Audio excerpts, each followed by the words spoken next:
Is it a candy bowl? Is it a small bowl? Is it a tiny bowl to wash your fingers in at the restaurant? What is it, Robin? It's the Super Bowl! The Super Bowl! That's football, I think, right? It is. Oh my gosh. Let's talk about that and 74 other things on this episode of Scooch Ovaries!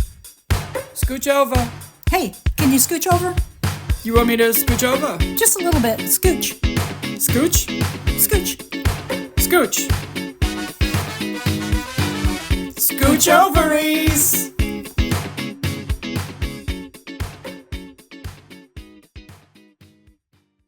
It's the scientific approach we take to every episode that makes me so happy. We've really got the routine down. We're all over the fucking place. It is. You can't tell it, but in the back we've got like the bottles and the bubbly potions, and that's how we artisanally craft every single episode of Scooch Ovaries. There's 3 Bunsen burners. You got to wear goggles and a lab coat. There's a sign on the wall outside on the building, and it says, "Do not go in there." We do not understand what it is. And if someone accidentally opens the door, it goes, bah, bah. We paint a picture with words. We speak cinematically. We do. We speak the Queen's language.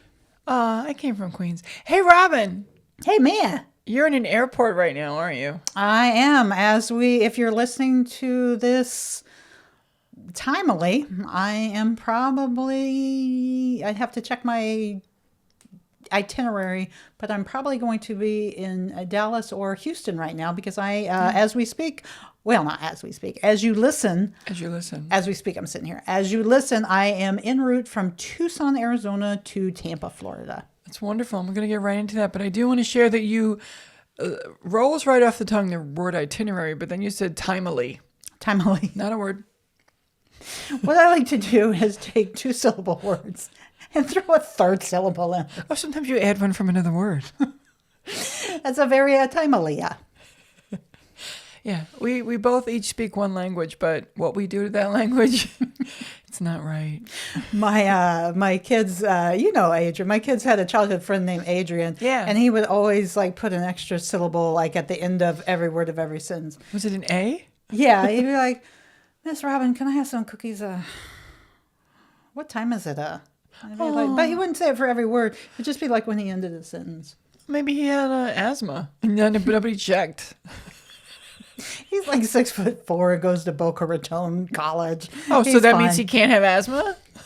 No, I mean, he wasn't wheezing. He just kind of put it at the end. And I always felt like his voice was kind of grovelly. And so whenever I would imitate him, I'd be like, not to his face, but to my kids.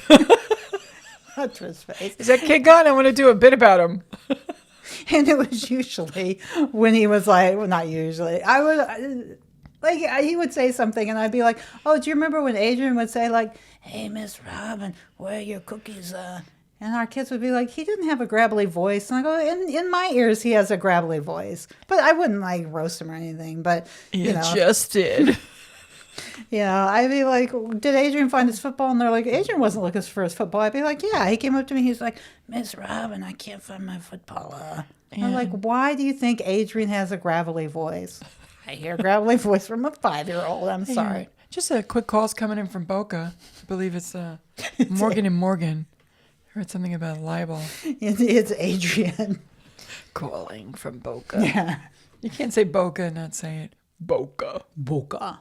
You can't not say that. Boca. Yes, we are recording our 29th episode. Isn't that something, Robin? It's a shock for everybody. It is. That it's our 29th episode. Oh, yeah, we talked so much about 28 and even. Jesus, it's like I had a stroke. I forgot the bit that I told you about. I ran through my list and I was like, somehow I forgot that one. Nope, you didn't. And we are blaming stress. Folks, don't think that we have anything specific going on. We're just ladies in middle age who are starting to forget stuff once in a while. Yeah, I was going to say, there for a while I was super stressed out, but I'm not really anymore. My house is back together. Yeah. The cold's kind of stressful, but that shouldn't have severe memory loss. Well, we should be starting those word searches, Blanche, because we're going to have some trouble soon. I'm not learning bridge. My mother did that. I'm not fucking doing that. That's too hard. Oh, when I was a kid, only when we went to visit my grandparents, we would play canasta all the time. That was a really fun game. Such an old lady name of a card game. Canasta. Yeah, canasta. Blanche knows how to play canasta. They'd smoke cigarettes, and it's as much as in the 70s and 80s, like people just openly smoked around children. Yeah. We should be able to, I don't know, Do what? Sue someone. Well, they're all dead. I know. That's what I was going to say. I We would know. have gotten their money anyway when they died. So I was thinking about how they'd have their ashtray on the table and then a coaster with their drink on it. And the idea that we must protect this table was more important than the lungs of the children sitting in the room with you. I'm just realizing that. Protect the finish on that table. Because it was always about appearances, wasn't it? yeah, and I remember specifically my grandmother taught my brother and I to play canasta because they felt like two things they always pressed to us: make sure you know like how to order a good steak, and you can play canasta, and that'll take you a long way. Because like in their circle of friends, and I'm not to brag, but they kind of had some money. Their circle of friends, they went out to eat a lot, and I think it was like in corporate America, it was like a man who can order like a rare steak is a good man, and then they would be social and play canasta. So I thought they were like passing on the wisdom, like, let me tell you what. Order your steak raw. Learn how to play canasta. You'll go far, kid. Don't worry about flossing your teeth or, showering daily. Can you play canasta? That'll take you. What the fuck? How to order a steak? It's like 3 ways. Yeah, but my grandfather, because my brother, I don't even think my brother's eaten like red meat for literally 35 to 40 years. He's an educated man. Yeah, he's very smart. Yeah. And when he did, he would when he was a teenager, he would always order it well done. And my grandpa, who we would call Papa, everyone had gravelly voices back then because they smoked so much. He'd be like, what you need to do is you need to always order a rare steak because if you're in a business meeting, you can't be ordering a well done steak. And that always kind of popped into my mind. And now that I'm like, That doesn't make any sense at all. He worked for Marlboro, so maybe they just smoked cigarettes and ate raw steak. It was a different time, guys. I don't understand how there's a manliness scale, and on that scale, there's your mate's kind of well done. Like, where's the meat eating? Well, how could that possibly be a judgment? You've lost me. Because only pussies eat their steaks well done. Is That's that what? super established. Got it. Like if you're a man, you eat raw meat. You want the cow still mooing. That's a man. Rip You the do horns not- off, wipe its ass, and put it on the plate. Yeah. That's like a Texas thing. Mm-hmm. And that's how I like my steaks, too. I like them rare, so I'm ready for that business meeting. But fuck canasta. Yeah. Well, my grandma, she was not a great person, but I thought you were going to judge me for not wanting to play canasta. I thought you were about to go at me. No, I remember I remember it being enjoyable, but like my brother and I are only like 4 years apart. So let's say I was 10 and he was 14, and we would play canasta for hours, and they would probably go through like a half a pack of cigarettes. Like now that I'm thinking about it, and I remember because not to bring tragedy in there, not tragedy. Anyway, I'm just babbling. So my parents got divorced when I was 10. And I'm only saying that to bring up, I can remember coming home from trips, because my grandmother lived in Kentucky, and I would go with my father, I don't know, visit him for like a weekend or something. Yeah. And my mom would like wash my clothes, and she would be like, why are these clothes still folded? And I'd be like, oh, I didn't wear them. And she's like, they reek of cigarettes. Like, that's how bad it would be. Like, my clothes would be in their suitcase, and it would still just reek of cigarettes. But so that's in my mind. I'm like, I mean, they taught us all these rules of playing canasta. Well, just secondhand smoking, like our fresh little, like, happy, perky lungs. Well, and they knew it was bad. No one's sitting around in the 50s and 60s not knowing it's bad. Mm-hmm. They already knew. But because it was something everybody did, it was fine. alcohol and cigarettes, those addictions were perfectly acceptable and normal in society. Well, and it wasn't. And it wasn't. lauded. Yeah, it wasn't until the '90s, and I think it was like the mid '90s that people were like, "Oh, maybe we should take this outside. Everyone has emphysema. Let's go outside. Let's take this outside." But Yeah. no, like in I don't know, 1980, they were just smoking around like, "All right, like guys, let's tee up the canasticons." And full disclosure, I smoked for a very long time, and I smoked indoors at jobs, but never in a home I lived in, And I don't ever, think- or anyone else's home that they lived in unless they were a smoker. And I I don't- smoked indoors at Jeannie's house. That's about it. But have you ever smoked like inside in the presence of young children? No, that wasn't a thing. Yeah, where that yeah. was an option. Although at the Queens Tribune, it was a very, very small storefront property where they started. It was a free newspaper, and I worked there as a bookkeeper. And the other bookkeeper smoked, and she smoked Camels, and she'd cough up blood. It's fine. She would. I'm not kidding. She's long gone. She smoked Camels, and I felt like kind of a pussy smoking Marlboro Lights next to her. Like, and I'd be like, I'm out of cigarettes. She said, have a Camel. I'd have one. I'd be like, I feel like I aged 10 years and my name has changed to like Gwendolyn. Like, I feel like things have changed for me. And also, when you light a Camel and you take the first drag and you blow out the smoke, you have to take your pinky and thumb and get that little piece of tobacco Yeah. that got on your tongue. That was literally a thing every single person on the planet did. Yeah. Because yeah. there's no fucking filter. Yeah, yeah. I've had my smoking time too, and it like smoke. It kind of gives you a little buzz. So Yeah, the first one, Yeah, it's the kind first of like, oh, that's fun. yeah, Yeah.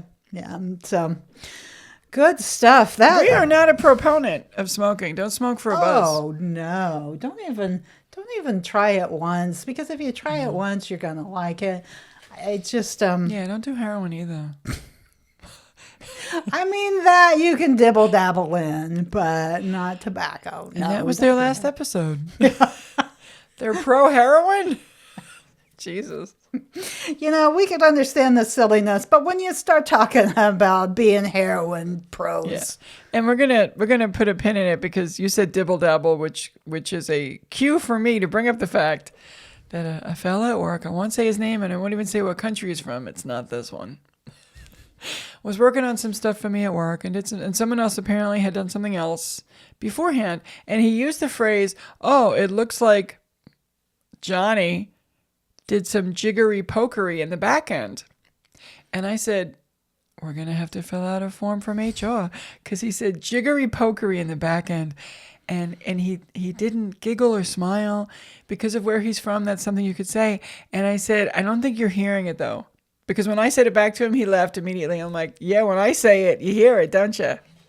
That's because you're saying it in a New York accent. Jiggery pokery in the back end. Jiggery pokery in the back end. It just sounds like something, you got to get consent. There's things. That's not, and it's jiggery and pokery. Or is it jiggery the adjective and pokery's the verb? Jiggery Like pokery. jiggery pokery? Jiggery. I think it's just like a fun word, Like some splish bullshit. splash, jiggery pokery, splop splop. Every other thing you say. like a Ned Flanders. Yes, indeedly doodly. Oh my it's God. like it's just a fun, roll off the tongue, jovial word. It's important to know that people take things out. Like, you know how sometimes people are like, oh, that hand signal you're doing, that means go fuck yourself in this country. And I'm like, how would I have that conversion chart? Like, that's not a thing I know. I just say stuff. But if you say something that sounds ridiculous, I'm going to call you out on it. Because it's... And Robin, you make up words all the time. I think it's cute though. I think words that like have a lot of syllables and they're kind of rhymey. I think it's cute. I think Yeah. it's different than saying like A-OK and then they're like, you just said the word asshole and European. Oh, yeah. Yeah, that's Yeah, one that's of a them. big thing. That's what I'm talking about. Yeah. Yeah. Yeah. Yeah, but you're just all shucks walking down the street like, like Fozzie Bear over here. Waka waka waka. It's charming. It's cute. I'm like, you're going to get shot. But yeah. You're saying words that don't make sense and people, they don't like it around these parts. Yeah, I'm pretty sure if I said jiggery pokery at the library, they would have written me up like in a second. They were a little sensitive at the library. Well, what are you gonna do? Everyone's a little different. Thank you for that wisdom, Confucius. They are. It's true. Everyone is a little different. So many things we're covering in this episode. Obviously, we've exhausted our talk about the Super Bowl for the first 20 minutes. We didn't even talk about the Super Bowl. And we didn't even talk about the art show. Oh my God, we have 2 topics we really do want to talk about. I vote for football. Get it over with so we can get to the art show. Oh, at this point, I'm hoping that the Kansas City Chiefs, because I'm a lifelong fan, go Chiefs, are a part of it. There might be a chance they're not. Crazier things have happened. Did you say go Chiefs? Yeah. So for those of you who've never been to Arrowhead Stadium, you've got 50,000 people yelling, "Go Chiefs!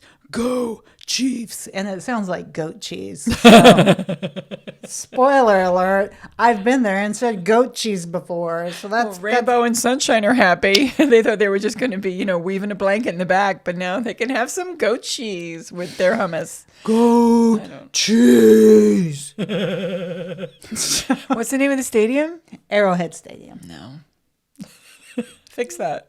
No, what's wrong with Arrowhead? It's a rock, Arrowhead. It's a rock.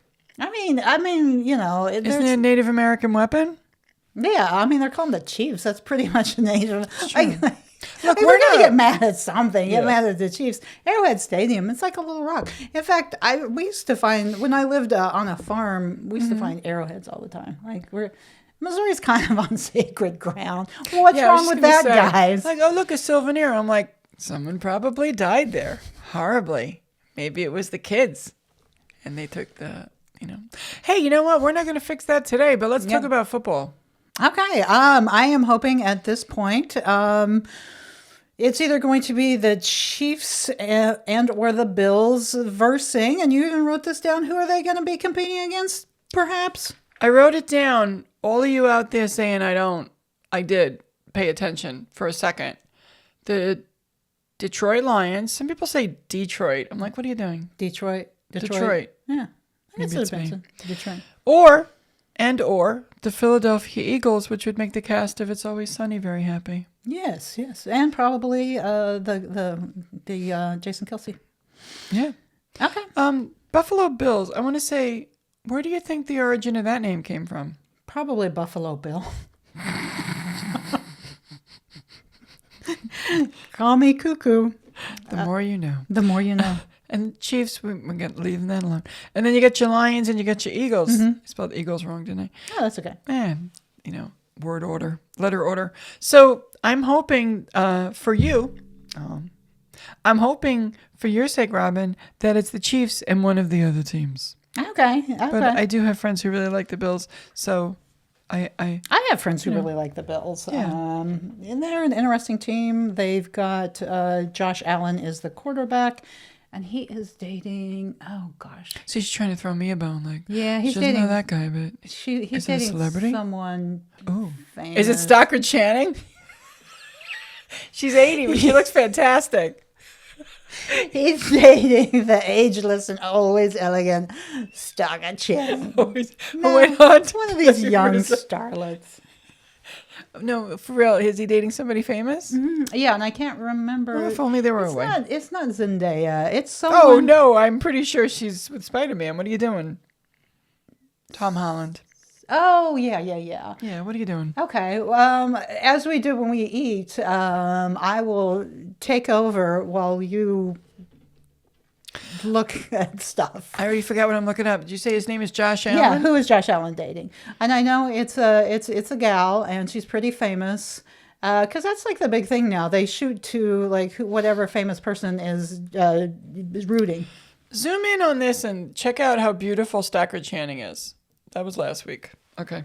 I know, I got distracted. So we, in fact, got confirmation Josh Allen and Stockard Channing are dating. No, like, Eminem's a big Detroit fan. So. Are you shitting me? Haley Steinfeld? Haley Steinfeld, that's who it is. Oh, my God. Yeah. I fucking love Haley Steinfeld. Yeah. She's straight? All right. I mean, if she's dating Josh Allen. Well, she was She was in Pitch Perfect. Yeah, and and she played Emily Dickinson in a series where she was super gay. Oh, did not know that. No, but I just think everybody's kind of fluid. You know, my little delusion. Did you see, and I just saw this on Netflix, and maybe it's like an old thing, but there was this show, and it was about Sherlock Holmes's little sister.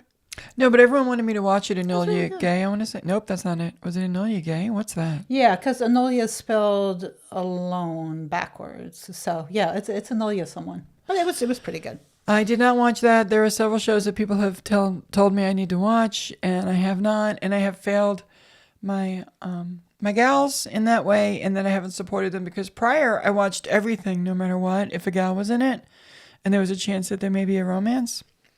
And I have not been doing that lately, and I feel a little guilty about it, but also, Jesus fucking Christ, why is it my job to take care of everybody? You get busy. You can't watch everything everyone recommends. My God. She was a legacy, Haley Steinfeld in Pitch Perfect. Her mom was A legacy. Peggy Bundy. Yeah, that's funny. Legacy. Yeah. She was Legacy. You guys like Pitch Perfect, right? No? All right, that's fine. That's actually a movie that I have seen. I saw Pitch Perfect 1, Pitch Perfect 2. Yeah, I've seen it. You know, my nephew Max, who's a film fan, who loves film and wants to make film, and he just knows everything about film, and he likes quality film. And he was actually sad, as we all were, a couple days ago, about a month ago now when this airs, when David Lynch died. That was a sad day. The film director. Oh yeah, everyone was pretty sad about that. But he likes serious films. So one of the years for Christmas, I got him the Pitch Perfect trilogy, and he said, "No, what do you do?" You know, I don't think he's watching them, but he loves it when I send him things like that because he's not going to watch. He's not. He's like, just give me the $34.95 and save your money. Yeah, I don't think it was that much. The Pitch Perfect movies to me are perfect because they are Elizabeth Banks just having fun. Yeah, and I love her. I was gonna say I like Anna Kendrick. I mean, I know like in the gossip rags as they call it, they don't say nice things about her. Brittany Snow, they don't. Well, fuck them. Oh well, I mean, if you deep dive, maybe she's not the nicest person. But I don't know. I just I've been listening because the regular news, and this might be our next episode. The regular news the regular news terribly depresses me. So I've been kind of wandering off into celebrity gossip land, and here I am being judgmental on someone I don't even know. No, come on in. The water is fine. It's a perfect 72 degrees. I'm not sure if that's cold when you're swimming. I love celebrity gossip. I'm a little behind as well. I was raised on it, though. My grandmother got the Star, the Inquirer, and all of them. Mm-hmm. She would read them all, and she was obsessed with Princess Diana and Elizabeth Taylor. Yeah. It was a good time. And you know what? I felt like a ping of guilt because when you said something about Anna Kendrick, and I'm like defending that she's not a good person. I don't know this person. You know what? And she's got a beautiful voice. She's very successful. She's super funny. Go her. Yeah. Yeah. And she's what? 90 pounds? Soaking wet? We don't do that. We don't talk about women appearance. We don't. But she's a little put mini her in person. your pocket. Yeah, just a little. If she was here, we just put her right on the desk. Have you ever seen the movie The Accountant? No. She's walking around next to Ben Affleck, and she looks like somebody shrunk her in the drawer. It's so funny. It's a great movie. The one movie with her and George Clooney, she looks tiny next to him too. Oh, something about air or something. He goes and he's kind of like this speaker, but then he also like fires people for a living. We should know the name of that movie. Yeah. That's disappointing. It is.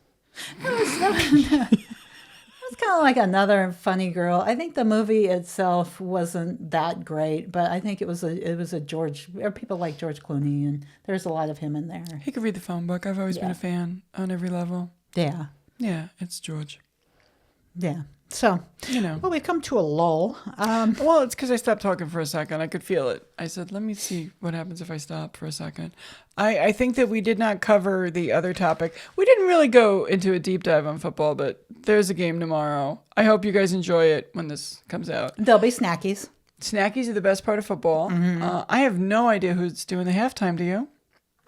No, I do not. I don't feel like they publicized it, but maybe when you avoid the news to avoid regular news, you miss the news you need.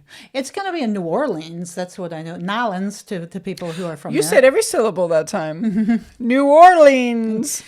Down there in New Orleans. Yeah, it'll be in New Orleans. Gosh, I don't know who the halftime people That's is. a comeback story, huh? New Orleans. Yeah. We're gonna find out. Ladies and gentlemen, boys and girls, everybody out there, all you Scoochies. I think that's what Robin calls Yeah, you. it's Scoochies. So we talked so long that we decided to make it a two-parter, and this is going to be the end of this portion of the episode. It's part 1 and a part 2. This part 1 hopefully had stuff that was interesting and related to football, and if it didn't, well, Mary's new at editing. She's only been doing it for 40 years. Don't be sad. You're gonna hear it. You're gonna hear it how it all turns out. You just have to wait one more weeky. And it, see, wiki. So tune in next week, and thank you for being here at your favorite podcast and mine, Scooch Ovaries. Scooch over. Hey, can you scooch over? You want me to scooch over? Just a little bit. Scooch. Scooch? Scooch. Scooch. Scooch over.